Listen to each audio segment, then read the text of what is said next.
1975년 겨울 뉴욕 로체스터 24살의 젊은 엔지니어는 혼자 남은 연구실에서 뭔가 이상한 기계를 만들고 있었습니다.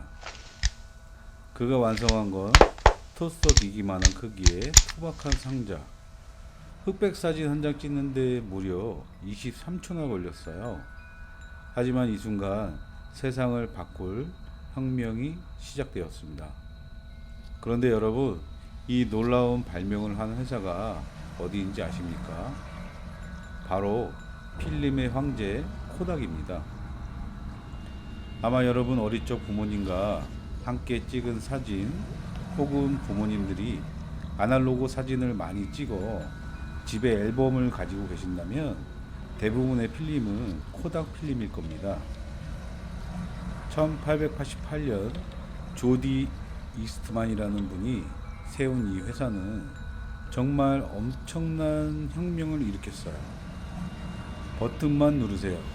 나머지는 우리가 다 해드립니다. 이 한 문장으로 사진이 부자들만의 전유물에서 우리 모두의 일상으로 바뀌었습니다. 1900년에 나온 브라우니 카메라, 단돈 $1, 온 가족이 행복하게 웃는 모습들, 아이들의 첫 생일, 심지어 닐 암스트롱이 달에서 찍은 그 유명한 사진까지 모든 게 코닥 필름 위에 담겨 있습니다. 코닥이 얼마나 그 당시에 대단했냐면 미국에서 찍힌 사진 90%가 코닥 필름이었고요. 직원만 14만 명, 본사가 있는 로체스터는 아예 코닥 타운이라고 불렀습니다. 그 당시 코닥의 가치는 삼성전자와 현대자동차를 합친 것만큼 컸습니다. 그런데 더 놀라운 건 코닥이 단순히 필름만 잘 만든 게 아니었어요. 이미지 센서, 화질 압축, 저장 장치 등등 지금 여러분 스마트폰 카메라의 핵심 기술들 그 특허 대부분을 코닥이 가지고 있었거든요. 무려 15,000건이나 가지고 있었습니다. 정말 기술도 돈도 사람도 모든 걸 가진 완벽한 제국이었습니다. 그 당시의 코닥은. 하지만 이 모든 것보다 코닥의 진짜 비밀은 따로 있었어요. 바로 필름이었거든요. 카메라는 사실 별로 돈이 안 됐어요. 뭐 한 대 팔아봤자 몇 달러. 하지만 필름은 달랐습니다. 쉽게 여러분 설명을 드리면 프린터 살 때 생각해 보세요. 프린터는 싸게 파는데 그 잉크는 이제 비싸잖아요. 코닥이 딱 그 전략을 했습니다. 그 당시 필름 한 통 파는데 50에서 70%가 순이익이었고 전 세계 사람들이 사진 찍을 때마다 코닥 통장에 돈이 많이 쌓여갔습니다. 사람들이 사진을 사랑하는 한 우리는 영원하다.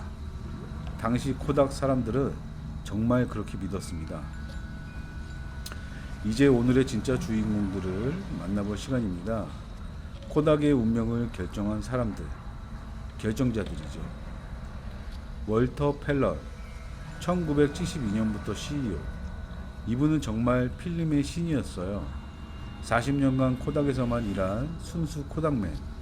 필름 하나하나가 얼마나 소중한지, 그 기술이 얼마나 대단한지 누구보다 잘 아는 사람이었습니다.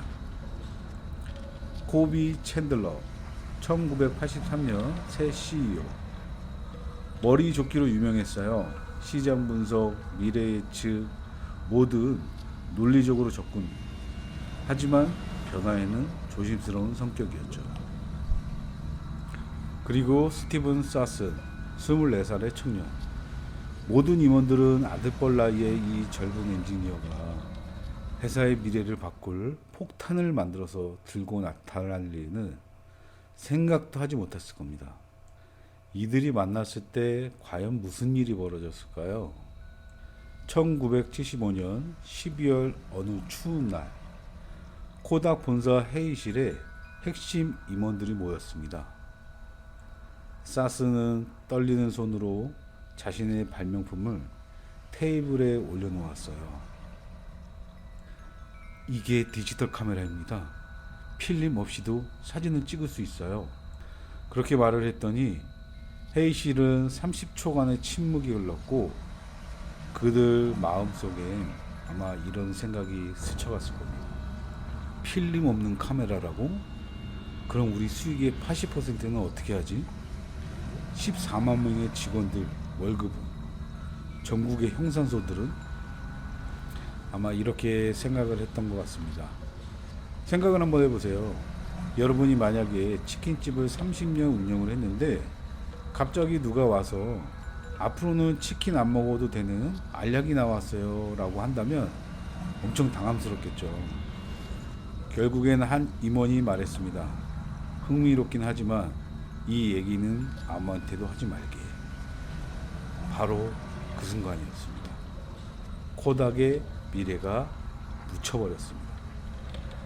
하지만 이야기는 여기서 끝나지 않았어요. 1983년 새로운 CEO 코비 챈들러가 등장합니다. 이분은 달랐어요. 치밀하게 시장 조사를 했거든요. 그리고 충격적인 보고서를 받았죠. 디지털 기술이 10년 안에 필름을 완전히 대체할 것입니다. 라는 보고서를 말이죠. 그런 보고서를 받은 챈들러는 다를 줄 알았어요. 하지만 챈들러의 결정은 이랬습니다. 디지털은 필름의 대체제가 아니라 보완제다. 디지털 기술로 더 좋은 필름을 만들고 더 많이 팔자. 아마 그에게는 이런 생각이 나름 합리적인 판단이었어요. 이미 필름 공장에만 수십억 달러를 투자했는데 그걸 다 포기하고 새로 시작한다. 쉬운 결정은 아마 아니었겠죠. 그러한 결정을 내리고 세상은 가만히 기다려주지 않았습니다. 소니, 캐논, 후지, 경쟁사들은 디지털에 모든 걸 걸었습니다. 1990년대부터 사람들은 사진을 인화하는 대신 공유하기 시작했어요. 2000년대부터는 드디어 스마트폰이 등장합니다. 그렇게 코닥이 주저하는 사이 세상은 완전히 바뀌어버렸습니다. 매출은 추락하고 수만 명이 해고되고 그러다가 결국 2012년 1월 19일 137년 역사의 거인 코닥이 파산 신청을 했습니다. 그럼 지금 코닥은 어떻게 됐을까요? 놀랍게도 아직 살아있어요. 그나마 가지고 있던 특허 대부분을 삼성, 애플, 각 대형 회사에 매각을 해서 그 매각한 비용으로 간신히 사라지지는 않았습니다. 하지만 예전의 제약만큼은 지금은 아니죠. 지금은 직원 4,500명 정도의 작은 회사가 되었어요. 하지만 더 웃긴 건 뭔지 아세요? 지금도 아날로그 필름을 그리워하는 사진 작가들, 영화 제작자들을 위해서 고급 필름을 소량 생산하고 있습니다. 한때 세계를 지배했던 제국이 이제는 틈새 시장의 작은 회사가 된 거죠. 잠깐 상상을 해볼까요?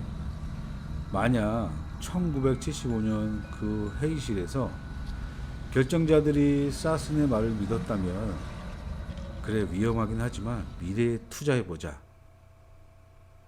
이런 식으로 만약에 예전과 같은 생각을 반대로 했더라면 아마 지금쯤 코닥은 캐논, 소니와 함께 카메라 시장을 지배하고 있을지도 몰라요.